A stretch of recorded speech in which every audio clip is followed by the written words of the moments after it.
జగన్మోహన్ రెడ్డి తప్ప మిగిలినవన్నీ జరిగినాయి.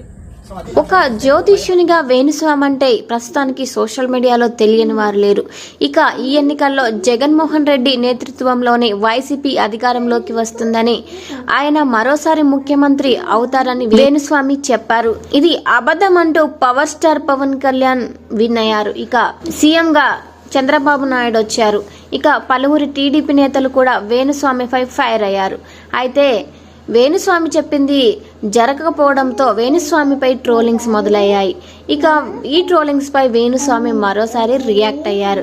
ఇక ఆంధ్రప్రదేశ్ ఎన్నికల ఫలితాల తర్వాత నాపై విపరీతమైన ట్రోలింగ్ జరుగుతుంది అన్నారు వేణుస్వామి.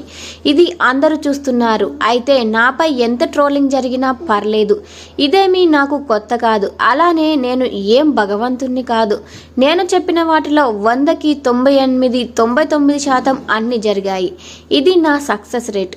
అయితే జరగని ఒక్క విషయానికి ఎన్నికల ఫలితాలు వచ్చిన వెంటనే నేను వ్యక్తిగతంగా ఒప్పుకున్నాను. కానీ చాలా మంది పెద్ద జ్యోతిష్యులు, స్వామీజీలు మాత్రం ప్లేట్లు ఫిరాయించేశారు. కానీ వేణుస్వామి అలాంటి వాడు కాదు. వేణుస్వామికి ధైర్యం ఉంది, అలాగే సబ్జెక్ట్ మీద దమ్ము ఉంది. అందుకే మీరు ఎన్ని ఎంక్వైరీలు చేసుకుంటారో చేసుకోండి. నేను చెప్పిన ప్రెడిక్షన్లో ఒక్క జగన్మోహన్ రెడ్డి తప్ప అన్ని నిజంగా జరిగాయి కనుక భయపడే సవాలు లేదు అంటూ వేణుస్వామి తన సోషల్ మీడియా ఖాతాలో వీడియో రూపంలో పోస్ట్ చేశారు. ఇలాంటి మరిన్ని అప్డేట్స్ కోసం మన ఛానల్ ని సబ్స్క్రైబ్ చేసుకోండి. Thanks for watching.